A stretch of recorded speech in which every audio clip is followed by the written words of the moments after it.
एक साहसिक दल का गठन होना चाहिए जो झारखंड के मुद्दे को बिना किसी डर के बिना किसी भय के ज्वलंत मुद्दों को कहीं भी, चाहे लोकसभा रहे या फिर विधानसभा के भीतर रहे, तार्किक तरीके से रख सके। कितनी सीटों पे लड़िएगा? पहले लोकसभा लड़िएगा कि विधानसभा लड़िएगा? जाहिर सी बात है लोकसभा ही लड़ा जाएगा, अगर लड़ना लोकसभा है तो लड़िएगा। लोकसभा लड़ा जाएगा बिल्कुल। कितनी सीटों पे लड़िएगा? देखिए उसके लिए जो हमारी कोर कमेटी है तैयारी कर रही है, जहाँ जहाँ हम लोग अपने आप को ताकत पाएंगे, पॉजिटिव पाएंगे, वहाँ वहाँ लड़ा जाएगा। आप विधानसभा कितनी सीटों पर लड़ने की तैयारी कर रहे हैं? 6 महीना बाद विधानसभा है तो 3 महीना में सारी चीज़ें तैयारी कर लेंगे, डिस्कस कर ली जाएंगी, उसके बाद फिर उस समय पे उसका एक रोड मैप तैयार किया जाएगा। जयराम महतो कहाँ से चुनाव लड़ेंगे? देखिए अगर समिति चाहेगी तो हम लड़ेंगे। इस बार लड़ाई एक विचारधारा की होगी। कहाँ से लड़ेंगे? किस सीट से लड़ेंगे? देखिए अभी तक तय नहीं हुआ है। इस बार जो डुमरी टुंडी कहाँ से? कोशिश करेंगे, चूँकि आंदोलन कोयला माने आग, कोयलांचल की आग से धधका है, तो ऐसी सीट को चुनेंगे जहाँ नीचे भी आग होगी और ऊपर भी आग होगा। रहें तो उस आग की चिराग को लेकर जोरदार बदलाव होगा, और नहीं तो उस आग में जल जाएंगे। झारखंड में तो आग ही आग है जयराम जी, इसलिए बता दीजिए ना कौन सी सीट है। जमीन के नीचे बहुत कम क्षेत्रों में आ गए। जमीन के नीचे कहाँ आ गए ये तो आप लोग मीडिया उन क्षेत्रों में बहुत जगह, बहुत सी विधानसभा है ना, तो उसी में से एक विधानसभा को टारगेट किया जाएगा जहाँ जमीन के नीचे भी आ गए। अच्छा, तो उससे पहले कि भाई डुमरी में चुनाव है, डुमरी में उपचुनाव होना है, जगन्नाथ के निधन के बाद सीट खाली है, तो उस से वहाँ पे भी आप लोग दावेदारी कीजिएगा, वहाँ भी अपने उम्मीदवार दीजिएगा। देखिए सबसे पहली बात, जगन्नाथ महतो एक कदावर नेता रहे हैं और उनका सम्मान हम लोग भले उनके विपक्ष में रहे लेकिन उनका सम्मान करते हैं, तो लिहाजा उनके सम्मान को देखते हुए जो कोर कमेटी का आदेश होगा उसको हम लोग धरातल पर उतारने का काम करेंगे। अभी कोई निर्णय नहीं है? नहीं, अभी तक कोई निर्णय नहीं आया है। एक बात चल रही है झारखंड में कि झारखंड किसके बाप का है?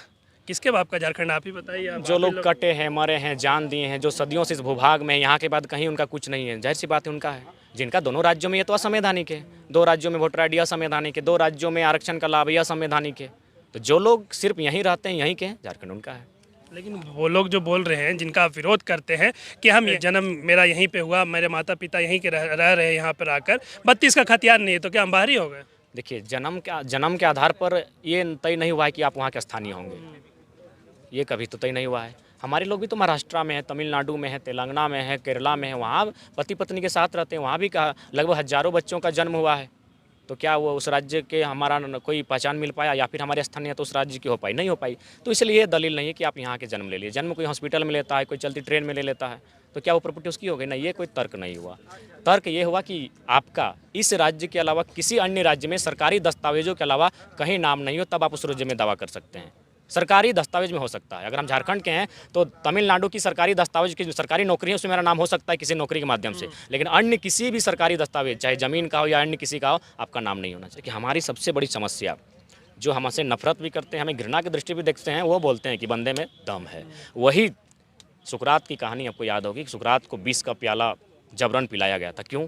क्योंकि उन्होंने सवाल करने युवाओं को सिखाया कि कुछ भी हो, धर्म सत्ता हो, राज्य सत्ता हो, पितृसत्ता हो, कोई भी रहे, आप सवाल करें। उनको डर इसीलिए है कि जयराम महतो अकेला नहीं है, ये जहाँ जा रहा है साला 6ठा क्लास का बच्चा को सवाल करने तैयार कर दे रहा है कि 60-40 की लगो, 1932 की लगो।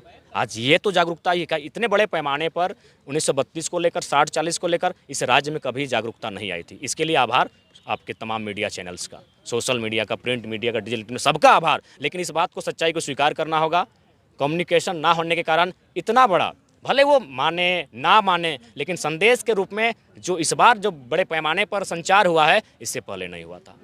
ये इन लोग को तकलीफ है कि ये लड़का अकेले तो है ही, बाकी लोगों को भी सवाल करने सिखा दिया है।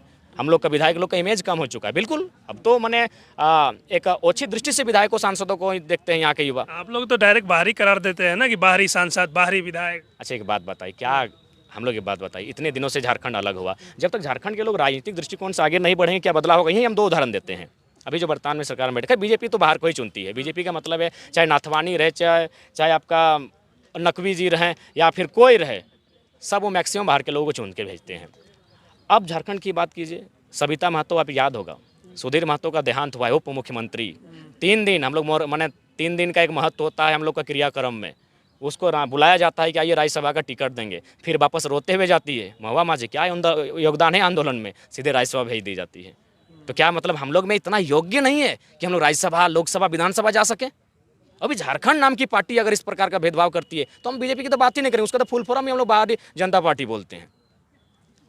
तो ये समझना चाहिए राज्य को। सविता महतो, सुधीर महतो की पत्नी निर्मल महतो की माने भाऊ रोते हुए जाती है वही राज्यसभा टिकट के लिए, और टिकट यहाँ महुआ माझी को मिलता है। अच्छा ठीक है जयराम जी, अब आगे ये चीज़ बताइए कि 2024 के चुनाव में आपकी मेन लड़ाई किससे होगी? हेमंत सोरेन से लड़ाई होगी, वहाँ गठबंधन से लड़ाई होगी, या एनडीए गठबंधन से लड़ाई होगी? कुल मिलाकर दोनों से होगी, क्योंकि जब नहीं, अगर आपके टारगेट पे कौन रहेगा, किससे आप? देखिए 14 वालों का भी हिसाब है, 19 वालों का भी है, दोनों का, दोनों के खिलाफ दोनों से हिसाब बराबर बिल्कुल दोनों से हिसाब बराबर होगा। जितनी शक्ति होगी उस आधार पर हिसाब बराबर होगा। फेंका फेंकी बात नहीं होगी। जो हम लोग के सामर्थ्य है उसी को जनता के बीच रखेंगे और उसी के माध्यम से आएंगे। हाँ, हम लोग नया तरीका तलाशे हैं।